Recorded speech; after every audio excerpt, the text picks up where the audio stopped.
يا بني إسرائيل اذكروا نعمتي التي أنعمت عليكم وأني فضلتكم على العالمين. اے بنی اسرائیل، یاد کرو میری اس نعمت کو جس سے میں نے تمہیں نوازا تھا، اور اس بات کو کہ میں نے تمہیں دنیا کی ساری قوموں پر فضیلت عطا کی تھی.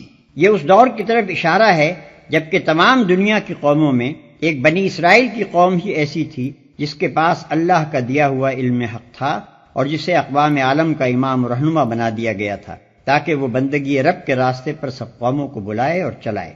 واتقوا يوما لا تجزي نفس عن نفس شيئا ولا يقبل منها شفاعة ولا يؤخذ منها عدل ولا هم ينصرون.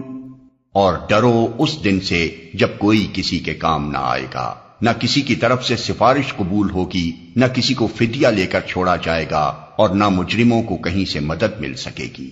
بنی اسرائیل کے بگاڑ کی ایک بہت بڑی وجہ یہ تھی کہ آخرت کے متعلق ان کے عقیدے میں خرابی آ گئی تھی. وہ اس قسم کے خیالات خام میں مبتلا ہو گئے تھے کہ ہم جلیل القدر انبیاء کی اولاد ہیں، بڑے بڑے اولیاء، صلحاء اور زہاد سے نسبت رکھتے ہیں، ہماری بخشش تو انہی بزرگوں کے صدقے میں ہو جائے گی، ان کا دامن گرفتہ ہو کر بھلا کوئی سزا کیسے پا سکتا ہے. انہی جھوٹے بھروسوں نے ان کو دین سے غافل اور گناہوں کے چکر میں مبتلا کر دیا تھا. اس لیے نعمت یاد دلانے کے ساتھ فوراً ہی ان کی ان غلط فہمیوں کو دور کیا گیا ہے. وَإِذْ نَجَّيْنَاكُمْ مِنْ آلِ فِرْعَوْنَ يَسُومُونَكُمْ سُوءَ الْعَذَابِ يُذَبِّحُونَ أَبْنَاءَكُمْ وَيَسْتَحْيُونَ نِسَاءَكُمْ وَفِي ذَلِكُمْ بَلَاءٌ مِّن رَّبِّكُمْ عَظِيمٌ. یاد کرو وہ وقت جب ہم نے تم کو فرعونیوں کی غلامی سے نجات بخشی. انہوں نے تمہیں سخت عذاب میں مبتلا کر رکھا تھا، تمہارے لڑکوں کو ذبح کرتے تھے اور تمہاری لڑکیوں کو زندہ رہنے دیتے تھے، اور اس حالت میں تمہارے رب کی طرف سے تمہاری بڑی آزمائش تھی. یاد کرو. یہاں سے بعد کے کئی رکوعوں تک مسلسل جن واقعات کی طرف اشارے کیے گئے ہیں وہ سب بنی اسرائیل کی تاریخ کے مشہور ترین واقعات ہیں جنہیں اس قوم کا بچہ بچہ جانتا تھا. اسی لیے تفصیل بیان کرنے کے بجائے ایک ایک واقعے کی طرف مختصر اشارہ کیا گیا ہے. اس تاریخی بیان میں دراصل یہ دکھانا مقصود ہے کہ ایک طرف یہ اور یہ احسانات ہیں جو خدا نے تم پر کیے، اور دوسری طرف یہ اور یہ کرتوت ہیں جو ان احسانات کے جواب میں تم کرتے رہے. جب ہم نے تم کو فرعونیوں کی غلامی سے نجات بخشی. آل فرعون کا ترجمہ ہم نے اس لفظ سے کیا ہے. اس میں خاندان فرعونہ اور مصر کا حکمران طبقہ دونوں شامل ہیں. اور اس حالت میں تمہارے رب کی طرف سے تمہاری بڑی آزمائش تھی. آزمائش اس امر کی کہ اس بھٹی سے تم خالص سونا بن کر نکلتے ہو یا نری کھوٹ بن کر رہ جاتے ہو، اور آزمائش اس امر کی کہ اتنی بڑی مصیبت سے اس معجزانہ طریقے پر نجات پانے کے بعد بھی تم اللہ کے شکر گزار بندے بنتے ہو یا نہیں. وَإِذْ فَرَقْنَا بِكُمُ الْبَحْرَ فَأَنْجَيْنَاكُمْ وَأَغْرَقْنَا آلَ فِرْعَوْنَ وَأَنْتُمْ تَنظُرُونَ. یاد کرو وہ وقت جب ہم نے سمندر پھاڑ کر تمہارے لیے راستہ بنایا، پھر اس میں سے تمہیں بخیریت گزروا دیا، پھر وہیں تمہاری آنکھوں کے سامنے فرعونیوں کو غرقاب کیا. وَإِذْ وَاعَدْنَا مُوسَىٰ 40 لَيْلَةً ثُمَّ اتَّخَذْتُمُ الْعِجْلَ مِن بَعْدِهِ وَأَنْتُمْ ظَالِمُونَ. یاد کرو جب ہم نے موسیٰ کو 40 شبانہ روز کی قرارداد پر بلایا تو اس کے پیچھے تم بچڑے کو اپنا معبود بنا بیٹھے، اس وقت تم نے بڑی زیادتی کی تھی.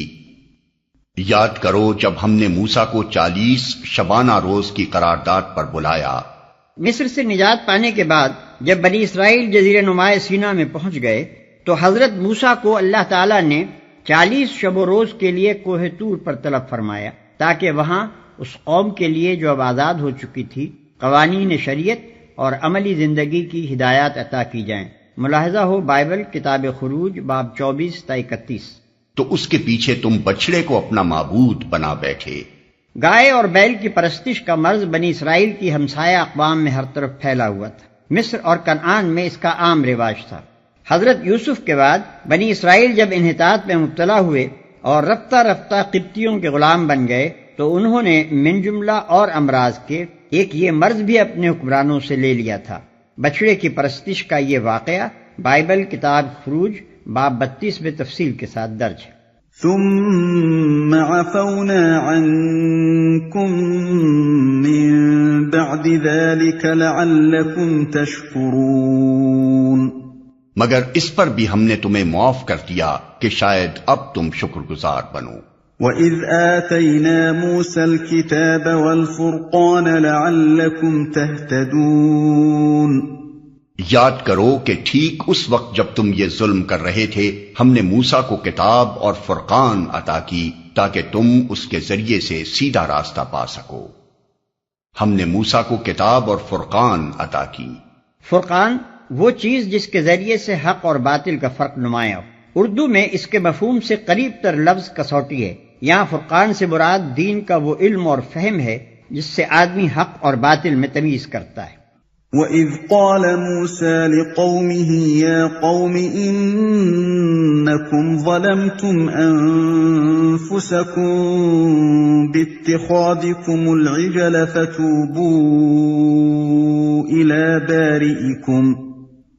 فَتُوبُوا إِلَى بَارِئِكُمْ فَاقْتُلُوا أَنفُسَكُمْ ذَلِكُمْ خَيْرٌ لَكُمْ عِندَ بَارِئِكُمْ فَتَابَ عَلَيْكُمْ إِنَّهُ هُوَ التَّوَّابُ الرَّحِيمُ۔ یاد کرو جب موسیٰ یہ نعمت لیے ہوئے پلٹا تو اس نے اپنی قوم سے کہا کہ لوگو تم نے بچڑے کو معبود بنا کر اپنے اوپر سخت ظلم کیا ہے، لہذا تم اپنے خالق کے حضور توبہ کرو اور اپنی جانوں کو ہلاک کرو۔ اسی میں تمہارے خالق کے نزدیک تمہاری بہتری ہے۔ اس وقت تمہارے خالق نے تمہاری توبہ قبول کر لی کہ وہ بڑا معاف کرنے والا اور رحم فرمانے والا ہے۔ لہذا تم اپنے خالق کے حضور توبہ کرو اور اپنی جانوں کو ہلاک کرو۔ یعنی اپنے ان آدمیوں کو قتل کرو جنہوں نے گوسالے کو معبود بنایا اور اس کی پرستش کی۔ وَإِذْ قُلْتُمْ يَا مُوسَى لَن نُّؤْمِنَ لَكَ حَتَّى نَرَى اللَّهَ جَهْرَةً فَأَخَذَتْكُمُ الصَّاعِقَةُ وَأَنتُمْ تَنظُرُونَ۔ یاد کرو جب تم نے موسیٰ سے کہا تھا کہ ہم تمہارے کہنے کا ہرگز یقین نہ کریں گے جب تک کہ اپنی آنکھوں سے علانیہ خدا کو تم سے کلام کرتے نہ دیکھ لیں۔ اس وقت تمہارے دیکھتے دیکھتے ایک زبردست سائقے نے تم کو آ لیا۔ ثم بعثناكم من بعد موتكم لعلكم تشكرون۔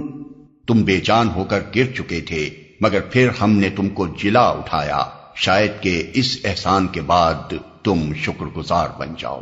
یہ اشارہ جس واقعے کی طرف ہے اس کی تفصیل یہ ہے کہ 40 شبانہ روز کی قرارداد پر جب حضرت موسیٰ طور پر تشریف لے گئے تھے تو آپ کو حکم ہوا تھا کہ اپنے ساتھ بنی اسرائیل کے 70 نمائندے بھی لے کر آئیں۔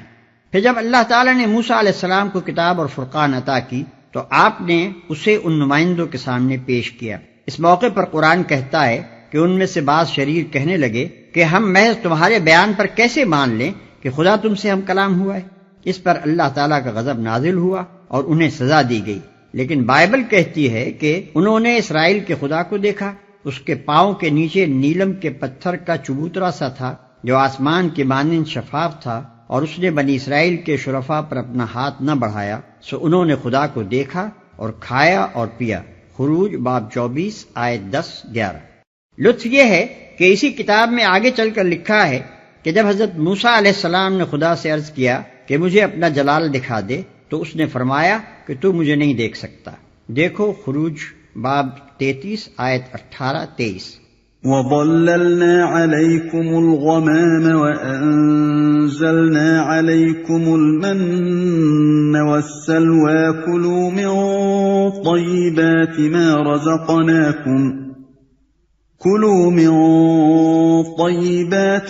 رَزَقْنَاكُمْ وَمَا ظَلَمُونَا وَلَٰكِن كَانُوا